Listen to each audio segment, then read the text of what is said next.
Good afternoon. It's an honor to be here. My name is Nathan Short, and I'm here today because of the camel in Congress. I was an active kid who was always riding bikes, skateboarding, swimming, or fishing. I even used to ride bareback bronc and rodeo a little bit. I was pretty fearless. My mom said it's too bad Rhythm was around because I would have been a great candidate for it. As a kid, I thought when I grew up I'd want to be a G.I. Joe, a soldier in the Army. I went to a military school called Thunderbird Youth Academy. When I graduated, I enlisted into the Army National Guard. My parents were all for it. They were proud of me. I went to basic training at Fort Knox, Kentucky. Unlike a lot of people, I actually liked it. Being in the dirt and mud and doing PT was pretty good for me. Both my parents came to my graduation. When I got my Class A uniform on for the first time, it was awesome. I felt honored to be able to wear it. After basic, I learned to drive and maneuver military trucks at Fort Leonard, Missouri. After I finished my training, I made two of the biggest decisions of my life. I went active duty, and I married my wonderful wife, Courtney. Courtney and I were excited to see where the Army might send us. We're hoping Colorado, Washington State, or even Italy. Well, after all that excitement, I got stationed at Fort Sill in southern Oklahoma. Only an hour and a half away from where I grew up. My job at Fort Sill was driving trucks. I hauled anything from ammo for artillery to office supplies. I was at Fort Sill for a little over 3 years when our son Spencer was born in April of '02. He was 8 months old when I received my orders to go to Iraq. They said I could be over there for up to a year. Courtney was scared, she hated it. My mom took it to heart. She was crying the whole time, afraid of me and me not making that to her. Actually, I was pretty nervous too. I didn't know what to expect. In January of '03, I packed my stuff up and boarded the plane at the Fort Sill Airport. I knew all the guys who were going with me, and they were now my family. We landed in Kuwait at Camp 4, and I remember it being cold and windy. I remember seeing the flames come out of the oil refinery as we was landing. I was stationed at Camp Airport in Kuwait when I was working operations and picking up trucks off the ships and keeping up with the MTS, or mobile tracking system. This is like a GPS that tracks convoys and is also used for secure communication. There are about 2,000 to 3,000 of us on the base, and there are only 8 phones at the time. So I ended up writing a lot of letters. We started moving north and marched to Camp Victory. When the Army doctor found a tumor in my left ankle. It was the night that I had to be sent home on convalescent leave to have surgery at Lackland Air Force Base in San Antonio. I was happy to be home, but I felt that I didn't finish what I had started. I felt guilty I had to leave the other soldiers after only just putting in 3 months. 9 months later, when my ankle was healed, the Army was asking for volunteers to go to Iraq. People thought I was nuts, but I volunteered. It was a loyalty thing. I didn't want for somebody to have to go back to I'd already been. My mom and Courtney didn't want me to do it. My mom bugged me about it so much that I lied to her. I told her I'd be out of harm's way escorting dignitaries around the way. It wasn't true, but it made her feel better. So in February 2004, I went back. I stationed a truck built in Kuwait, and we get shipments from the port in Iraq and take the supplies from camp to camp. Mostly, I deliver concrete bunkers, like portable roofs and walls. We put sandbags all around them for protection against mortar and RPG attacks. I would always ride with one of the soldiers. We're like brothers. On April 20th, 2004, my squad leader, Sasson Williamson, was driving a PLS, a Palletized Load System. This is a 5-axle pinwheel vehicle that can haul up to 16.5 tons, basically on any type of terrain. It has a light steel aluminum cab and has solid steel tread. We were on our way from the port in Iraq back to Truckville. We had just crossed the border to Kuwait. We were going about 60 miles an hour on a well-traveled highway when about 15 to 20 camels came off the road. We were told that herders were given a reward if they sent their animals in front of American vehicles. It had never happened to us, but it heard about it. One of the trucks ahead of us hit the camel. Hit a camel, and the camel started running up in the middle of the road. The PLS in front of us slammed on its brakes. That's why Williamson didn't have that from the stop. He either had to go right or left. We started to go right, but we saw there was a family with Put the trailer back to PLS in front of us, and the steel trailer crushed the aluminum cab. The impact had knocked me out. When I came to, I was hanging over the ground because I still had my seatbelt on. People started getting out of the vehicles to come see what was going on, what was happening. And there were some mechanics in the vehicle behind us, and they came out to help. Staff Sergeant Williamson was asking what hurt and was telling me to keep my eyes open. At the time, nothing hurt. I guess I was in shock. I was trying to catch my breath, and I thought that the truck might catch fire. So I gave him my knife and told him to cut me out of my seatbelt. Once he cut me out, I was trying to walk, but everybody around could see that my leg was broken. They're telling me, no, lay down. I was trained to be a combat lifesaver, so I told him to get my CLS bag of medical supplies. 3 soldiers in the Humvee showed up. They were reservists. They helped use the supplies from the CLS bag, and then they wrapped my leg up. They called a medevac and popped smoke and showed a helicopter where to land. This one, when I was lying there, this one, my body started to ache. I could feel rocks in my back. The guys around me were sticking their hands underneath me and telling me, no, there's no rock. I kept telling them yes, it was. I found out later what I was feeling. I was laying on my own broken bones. The medevac arrived within about 8 minutes. The helicopter ride was very painful because they had to put me on a hardwood stretcher. I was trying to go to sleep, but the flight medics kept asking me questions to keep me awake.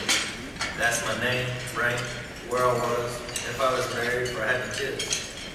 I was able to answer them correctly. We landed at the hospital in Kuwait City, and there was an ambulance there waiting, and they took me straight to the emergency and to the OR room where I passed out. Wasn't sure if it was from the pain or if they gave me drugs. For about 30 days after that, I don't remember anything that happened. I later learned that I spoke to my wife and my mom on somebody's cell phone. And I was confused because I kept telling them I'd be fine, I'd be okay. They didn't know I had been hurt yet. After I stopped at Kuwait City Hospital, I was flown to Moscow Regional Medical Center in Germany. During the flight to Germany, an infection had spread through my entire body. By this point, my family knew I'd been in an accident, and I was in such bad shape that the Army actually considered flying my family to Germany to try to get home. They didn't think I'd make it much longer. But my condition stabilized, and I was flown to Walter Reed here in DC. By the time I got there, the infection had got worse, and I had got pneumonia. My body had swollen up twice its own normal size. And my mom and Courtney were already here, and they could barely recognize me. The doctor had told him that he didn't expect me to make it through that weekend. So my mom called everybody in my family and told them to get up here. They asked churches to pray for me. They had 35 to 40 churches saying prayers for me across the states of Oklahoma, Georgia, Ohio, Tennessee, and California. My cousin Ronnie and his family would stop whatever they were doing at 5 o'clock every day just to say a prayer for me. At this time, I started waking up every now and then and recognizing my family. I don't remember any of this stuff, but I do remember having some crazy dreams. I dreamt that I had died and that people were after me. One of the most memorable dreams that I had was I was laying down and a man was standing over me on a dark road and was reading me my last rites. And my family was praying and fighting to keep me alive. And somehow they were able to replace my blood. Then a little while later, a man in a white robe was standing beside my bed and told me that I had all new blood. I had a new birthday. This is when I woke up. The first thing I remember was 2 nurses talking around me. They were surprised to see that I was awake. I was confused. I thought I was in the hospital with serotonin. They explained to me that I was at Walter Reed in Washington, D.C. That's when I started to understand that I'd be fine, I'd be okay. I remember being so thirsty that the very first thing I said to him was, could I have a Dr. Pepper? My wife and mom, they were already there, and I walked Reed when I woke up. Spencer came a few days later. It's his first memory of it. To this day, he'll tell people that he and his mom found him at the hospital. I think that's where I came from. Spencer was 2 years old. He wanted me to pick him up and hold him, but I wasn't able to lift him. The nurses told me that I had metal in my hip, pelvis, and my leg. And they would joke with me, saying I wouldn't be able to make it to a metal detector without a beat. I sustained injuries to my intestines, my wrist, and my right foot. I have a rod in my leg, did have pins on my foot and ankle. But because of permanent nerve damage, I have drop foot, which means I cannot point my toes up towards my leg. They told me I wouldn't be able to run for the rest of my life, but sometimes I still try. I talked to the other guys at Wall Street about our injuries. Most of them talked about bombs and IEDs. Then I always tell them my injuries was caused by a camel. I came home to Oklahoma City June 2nd of 2004. And the flight was so miserable because my injuries were so painful. When I got to Fort Rogers Airport, my lieutenant and my buddies from Fort Sill were there. And then my family and friends were there with signs and balloons for me. It was pretty awesome that they were so supportive. But it was hard to see my friends from the Army and from high school when they saw me in a wheelchair. They were very used to seeing me riding bike, skateboarding. So they really didn't know what to say to me when they saw me like that. According to work as a temp, when I went to physical therapy appointments, and sometimes watched Spencer, I had to learn how to walk and practice putting weight on my foot. The doctors told me that it would be a year before I'd be able to walk. I decided I'd make it faster than that. All the targets that they gave me, I just do them and made them happen quickly. By October, I was out of a wheelchair, and they had taken the pins out of my foot. I used crutches and then a cane. And now I'll have a limp for the rest of my life. Physically, I healed quickly, but emotionally, I struggled. My family noticed it, my wife noticed it. I guess I was in a depression, but I got through it. My stepdad knows I love tinkering around with trucks, so he gave me his old beat-up 78 GMC Sierra to work on. But it was on one condition. I had to go 400 miles away to go pick it up. But that got me out of bed and it put me in a good mood. I guess the weight of my heart was through a truck. In November, I got to go back in my unit at Fort Sill at a desk truck. I taught classes on safety, how to drive trucks, and all the way up. In May of 2005, my medical retirement came through and I was given my walking papers. Because of this injury, I do get some compensation and other benefits from the VA for the rest of my life. However, there was not enough money to support me and my family. But the VA recognized with this injury, I still could perform some jobs. So the question I face now is, what kind of job would be right for me? I had 6 years of military training, and I can no longer be in the military. I had 6 years of truck driving training, and I can no longer be a truck driver. So I had to start a new career. Looking back, I think I was in denial. I thought I'd just go find another job, but nothing ever happened. I found out it wouldn't be that easy. As soon as I retired, I got a job in a factory. I started on Monday. I knew a lot of people there already. And the first day went fine. And the second day, I started to feel some pain in my leg. Yeah. I get pain in my leg if I have to stand for too long. I get pain in my hip if I have to sit for too long. I'd ask the supervisors if I could get up and walk around and use the pain. They told me I couldn't because they had me strict on their rings. It was so painful, I knew I had to find something different. Courtney was a little upset, but she understood. So by Friday, I quit. I could tell that they felt bad, but there really wasn't much they could do. So I got another job to a friend, working at a kids group home. Kids between the ages of 13 and 18. They had substance abuse or a gang. I enjoyed working with the kids. They wanted to know about all my experiences in the Army, and it was a very rewarding job. But sometimes we'd have to physically restrain them, and that hurt my back once, so I didn't want to jeopardize my recovery. So I knew this wasn't the right job for me either.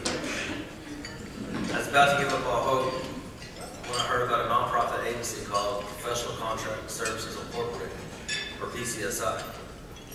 A friend saw an ad in the newspaper that PCSI was looking for people who had experience with trucks to work on a vehicle operations, maintenance, and analysis contract at Tinker AFB. And that they're actually looking for people with disabilities. So I didn't have to hide it. I went to the interview and I got the job. The reason why they're recruiting people with disabilities is because of the AbilityOne Program. It's a public law that helps people with disabilities find employment. The idea behind the program is that these people will gain skills and graduate on and find competitive employment. It's designed to help people with disabilities get off welfare benefits and turn tax users into taxpayers. The nonprofit organizations in this program provide accommodations for people to help people with disabilities be successful. So if my leg was hurt, I was allowed to get up and walk around. They could be flexible when I had doctor's appointments and things to get new braces. At the other jobs, with physical disability may be unable to compete with others with the same skills. But on the AbilityOne contract, I worked with 42 other people with disabilities, and many of them struggled to find work like I did. But once we found a place where we fit in, we really wanted to stay. We didn't just leave at 4 o'clock. We stayed until the job was done. My experience in dealing with military vehicles was very important because I was dealing with the same type of vehicles I had worked with in the Army. At Tinker, I had to ship trucks out, and I had to know exactly how to prepare the truck to be shipped out. I used to be the guy on the other side of the shipment, so I had a special knowledge of how these things work. I knew the trucks inside and out. This was a good job for me on a lot of levels. After working at the contract for 2 years, I got offered a promotion. I'm now the quality assurance manager at the corporate headquarters of PCSI in Austin, Texas. I inspected facilities throughout the region to ensure compliance with ISO 9001 standards. I moved my family from Oklahoma to Texas in April of 2009. My wife loves it, and my son does too. He even likes going to school there now. And aside all the Longhorn fans, I like it too. I'm no longer employed on an AbilityOne contract. I graduated on it. But I'll never forget the important role that the program played in my life and my family's life. Without this program, I don't know where I would be today. The AbilityOne contracts not only provide employment opportunities for people with disabilities, but they have a long history of winning awards and excellence and quality. Some of you may have seen an article in the Washington Post that mentioned a contract of the AbilityOne nonprofit agency. The custodial contracts of the old and new executive buildings of the White House are AbilityOne contracts. Those are just a few of the 1,000 federal contracts across the U.S., Puerto Rico, and Guam. President Obama released a memo of support, as well as President Bush. But this program is more than just a piece of legislation to me. The program helped me turn a nightmare and turn it into an American dream. I'm now working full-time. My wife's a stay-at-home mom. My son's in 3rd grade. We have a 4-bedroom, 2-bath house in Kyle, Texas. Last year, we took custody of 3 more kids. One of our relatives is having some problems, so they live with us now. But if it wasn't for the AbilityOne program, I would have struggled to support my own family, not to mention 3 more kids. So now you know how I came on Congress put me where I am today. The accident almost took my life and then my career. Congress helped me get that back. And the AbilityOne program helped me see that I'm not just a disabled veteran, but an enabled veteran. I hear that there are 30,000 veterans have come home wounded so far. Statistics like these can be overwhelming. And a lot of us see the news and wonder, what could I possibly do to help? What impact on one person really happened? Well, one person signed an AbilityOne contract with Tinker AFB. And that one person helped change my life.